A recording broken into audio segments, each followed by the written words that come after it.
સ્થાનિક સ્વરાજ્યની ચૂંટણીને લઈને પોરબંદર જિલ્લા ભાજપ દ્વારા જિલ્લા પંચાયત અને 3 તાલુકા પંચાયત અને મહાનગરપાલિકાની યાદીને લઈને આજે શુક્રવારે સવારથી લઈ અને સાંજ સુધી કાર્યકરો અને આગેવાનોમાં એક ઇંતજારી હતી કે ક્યારે યાદી જાહેર થશે, પરંતુ રણનીતિના ભાગરૂપે ભાજપે મોડી સાંજે યાદી જાહેર કરી એ પૂર્વે જે લોકોની પસંદગી થઈ ગઈ હતી તેમના ફોર્મ ભરવાની પણ પ્રક્રિયા શરૂ કરી દેવામાં આવી હોવાનું કહેવાતું હતું, પરંતુ હવે એ વાત પુરવાર થઈ છે। યાદી તો જાહેર થઈ ગઈ છે।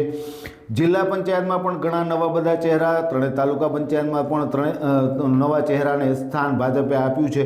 સૌથી મહત્ત્વની બાબત પોરબંદર મહાનગરપાલિકા હતી, કારણ કે પ્રથમ વખત મહાનગરપાલિકાની ચૂંટણી યોજાવાની હતી। 450 જેટલા લોકોએ દાવેદારી કરી દીધી હતી અને એ જ લોકો આજ સવારથી લઈ અને સાંજ સુધી ભાજપ કાર્યાલય ખાતે જોવા મળતા હતા કે મારું નામ આવશે કે કેમ, પરંતુ ભાજપે સાંજ સુધી કોઈનું મન કડવા દીધું ન હતું।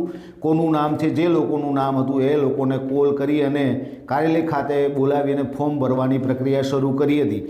સાંજે જ્યારે 13 વોર્ડ માટેની જ્યારે યાદી જાહેર કરવામાં આવી, આ યાદી માટે જો પોરબંદર ખબરે જે રીતનું એનાલિસિસ કર્યું છે એ મુજબ 1 થી 13 વોર્ડમાં, એટલે કે મહાનગરપાલિકાનો જે વોર્ડ હતા એ મુજબ ટોટલ 52માંથી 36 જેટલા નવા ચહેરા, એમાં પણ ખાસ કરીને યુવા ચહેરાઓને સ્થાન આપવામાં આવ્યું છે। જૂના જોગીઓના મોટા ભાગના પત્તાઓ કાપી દેવામાં આવ્યા છે।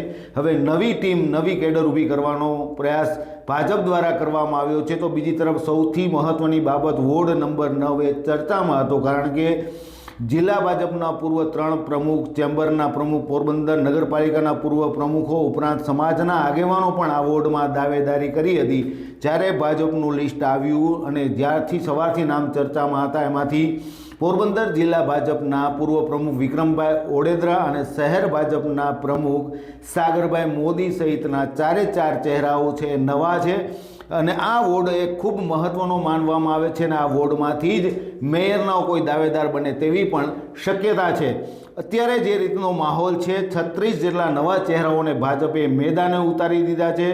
જૂના જોગીની જો વાત કરીએ તો શૈલેષભાઈ જોશી, ભોજાભાઈ ખૂટીના પુત્ર લાખાભાઈ, આ ઉપરાંત અનેક એવા ચહેરા છે, રવિભાઈ ભટ્ટ, કાંતિભાઈ કાણકિયા, સરોજબેન કક્કડ, મોહનભાઈ મોઢવાડિયા, હાર્દિકભાઈ લાખાણી, જે જૂના જે ભાજપ સાથે જે નગરપાલિકાની ચૂંટણી વિજય બન્યા હતા તેમાંથી મોટા ભાગના લોકોના અત્યારે નામ આ યાદીમાં નથી, જેને લઈને ક્યાંક અસંતોષ હોય તેવું લાગ્યું છે। જોકે હજુ સુધી આ પ્રકારની કોઈ હરકત સામે આવી નથી ને હવે વંડી ટપવા માટેનો પણ કોઈ સમય નથી, કારણ કે કાલ સવારે ભાજપ છે મેન્ડેટ આપી દેશે, ઉમેદવારી ફોર્મ ભરાઈ જશે। હવે કોઈ જે રીતની ભાજપે રણનીતિ નક્કી કરી છે એમાં વિરોધ પક્ષો જે છે એમણે પણ ખૂબ મુશ્કેલી પડી છે, કારણ કે મોડી સાંજે યાદી જાહેર કરી, હવે ક્યાંક અસંતોષ હશે તો પણ ઉમેદવારી કરવી ખૂબ મુશ્કેલ છે તેવું લાગી રહ્યું છે। પરંતુ અત્યારે પોરબંદર મહાનગરપાલિકાનો આવનારા દિવસના નવા ચહેરાઓ, ખાસ કરીને યુવાનોને તક આપવામાં આવી છે। સાગર મોદી જે વર્ષોથી મીડિયા સેલ અને શહેર ભાજપનું નેતૃત્વ કરી રહ્યા હતા, એવા યુવા અને આ મહાનગરપાલિકામાં મેદાને ઉતર્યા છે। તો જિલ્લા ભાજપમાં જેમણે સંગઠનમાં સૌથી મહત્ત્વની ભૂમિકા ભજવી હતી તે વિક્રમભાઈ ઓડેદરા પણ આ ચૂંટણી લડી રહ્યા છે।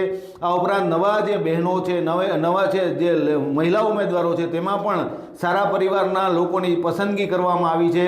ભાજપે અત્યારે જે રીતનો દાવ કર્યો છે અને જે રીતના યાદી જાહેર કરી છે એને લઈને પોરબંદરનું ભવિષ્ય કેવું રહેશે, જોકે હાલની જે યાદી છે એને લઈને ક્યાંક નારાજગી હશે, પરંતુ જે નવા ચહેરાઓ છે પોરબંદરની દશા અને દિશા બંને બદલશે તેવો પણ અત્યારે સૂર ઉઠી રહ્યો છે। પરંતુ હવે જ્યારે આવતીકાલ સવારે ફોર્મ ભરાશે ત્યારબાદ કેટલા લોકો નારાજ થશે, કેટલા નિષ્ક્રિય બનશે તે પણ હવે ભાજપ માટે એક પડકાર છે। પરંતુ અત્યારના જે મુજબ ચહેરાઓ સામે આવ્યા છે એને લઈને અત્યારે પોરબંદર શહેરમાં સર્વત્ર ચર્ચા છે, કારણ કે મહાનગરપાલિકા બની છે અને હવે તેમનું નેતૃત્વ કોણ કરશે તે પણ જોવાનું રહ્યું।